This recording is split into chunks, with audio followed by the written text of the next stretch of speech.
शांति। आज है 17 फरवरी 2024 की साकार मुरली। ओम शांति। बाप दादा। मीठे बच्चे, पावन बनने के लिए एक है याद का बल, दूसरा है सजाओं का बल। तुम्हें याद के बल से पावन बनकर ऊंच पद पाना है। प्रश्न है, बाप रूहानी सर्जन है, तुम्हें कौन सा धीरज देने आए हैं? जैसे सर्जन रोगी को धीरज देते हैं कि अभी बीमारी ठीक हो जाएगी, ऐसे रूहानी सर्जन भी तुम बच्चों को धीरज देते हैं। बच्चे, तुम माया की बीमारी से नहीं घबराओ। सर्जन दवा देते हैं तो ये बीमारियां सब बाहर निकलेंगी।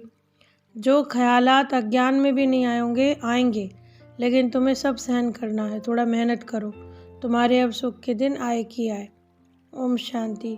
बेहद के बाप ने बच्चों को समझाया है धीरज के लिए, क्योंकि भक्ति मार्ग में बाबा को बुलाते थे कि आओ लिबरेट करो, दुखों से छुड़ाओ।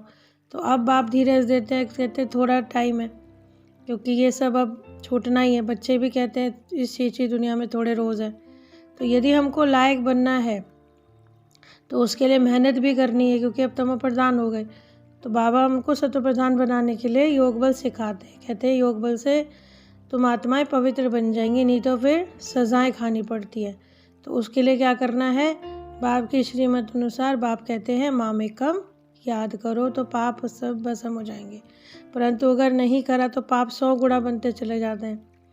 तो मनुष्य ऐसी, बाबा कहते हैं बच्चे हार भी खा लेते हैं। बहुत छींची दुनिया है, बाप को बुलाते ही हो नई दुनिया के लिए, क्योंकि जानते हो ना अब हम इस समय तम प्रधान हैं। तो उस घर को ही याद करना है। बाबा ने कहा मेरे को याद करने से ही कट उतरेगी। अब पवित्र बने बगैर तो वापस भी नहीं जा सकते, सबको पार्ट मिला हुआ है। तो अभी कुछ लोग कहते हैं कलयुग छोटा बच्चा है, परंतु संगम युगी ब्राह्मण तो जानते हैं कि अब ये ख़त्म होना है। इसके लिए बाबा धीरज देते हैं कि बच्चे याद करो तो तुम्हारे पापों की कट उतरती जाएगी। अब बच्चों को भी निश्चय है, परंतु याद कभी कभी नहीं ठहरती। फिर बाबा को बोलते हैं बाबा क्रोध आ गया। इसको भूत कहा जाता है, क्योंकि 5 भूत दुखी देते हैं। अब जिनके आगे कभी काम विकार नहीं सताता, उनको भी बीमारी इमर्ज हो जाती है। कहते हैं पहले तो कभी विकल्प भी नहीं आया, अब क्यों सताता है? क्योंकि ज्ञान जो है वो सारी बीमारी को बाहर निकालता है, भक्ति सारी बीमारी को नहीं निकालती। ये अशुद्ध विकारी दुनिया है। 100% पतित बन पड़े हैं ना अभी। तो भ्रष्टाचारी से जब 100% पावन बनना है तो उसके लिए मेहनत है। तो उसके लिए बाबा ने कहा है याद करो, कोई भी विक्रम नहीं करो, देवताओं जैसे गुण धारण करो। बाकी तो बाबा कोई तकलीफ आदि की बात ही नहीं कहते। कोई घरों में भी ईवल सोल होती हैं तो आग लगा देती हैं, नुकसान करती हैं। इस समय तो सब मनुष्य ही ईवल हो गए ना। अभी तो सब में भूतों की प्रधानता ज़्यादा हो गई। जो मनुष्यों में कर्म भोग होता है वो भी दुख देता है। तो बच्चों ने देखा है जिसको घोस्ट कहते हैं वो सफ़ेद छाया मुआफिक होते हैं, परंतु उनका ख्याल नहीं करना होता, क्योंकि जितना बाबा को याद करते जाएंगे ये भी सब खत्म होते जाएंगे। ये भी सब हिसाब किताब है। घर में बच्चियाँ कहती हैं हम पवित्र रहना चाहती हैं, परंतु जिनमें ज्ञान नहीं वो झगड़ा करते हैं। तो अब बाबा कहते हैं जो इविल सोर्स होती है वो दुख ही देती हैं। उसके लिए ज्ञान तो सहज है, लेकिन सुदर्शन चक्रधारी बनना है और पवित्र बनना है। इसके लिए बाप को खुशी से याद करो, क्योंकि रावण को इविल कहते हैं। अब एक दो से अनेक प्रकार के दुख पा लिए, आत्मा में भी अनेक प्रकार के विकार हैं।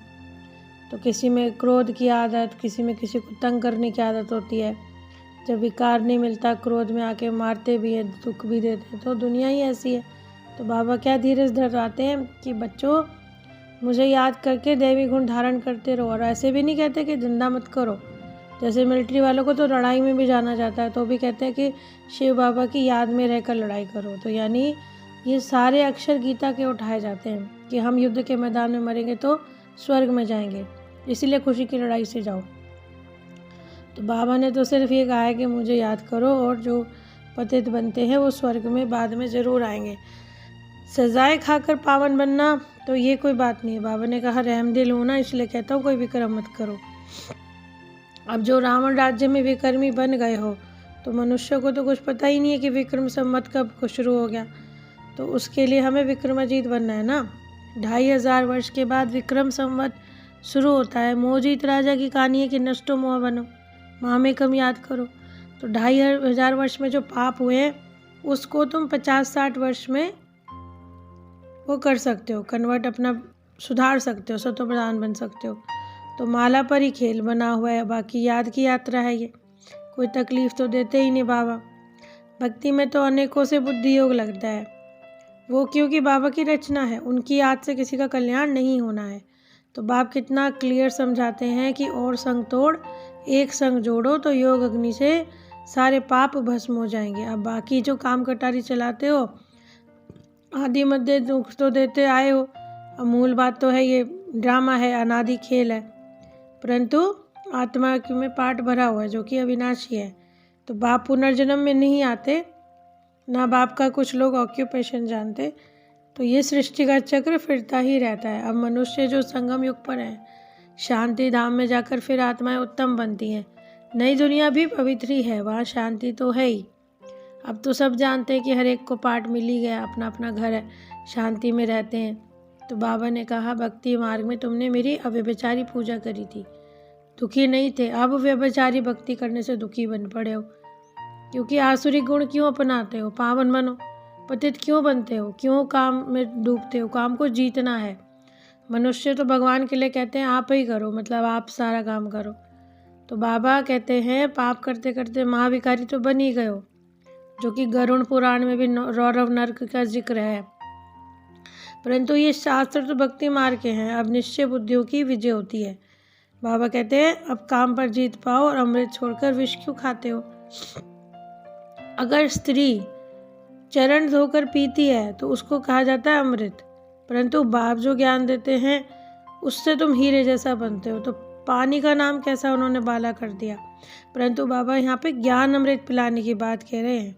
अब गीता में ऐसे अक्षर भी नहीं है, तो बच्चों को कहा ही जाता है कि तुम जो सुनते हो बाप द्वारा सुनते हो, इससे पहले जो सुना था सब भक्ति मार्ग का समान। तो बाबा ने समझाया है कि तुम सब सीताएं यानी भक्तियाँ हो, और भक्ति को फल देने वाला राम भगवान मैं हूँ।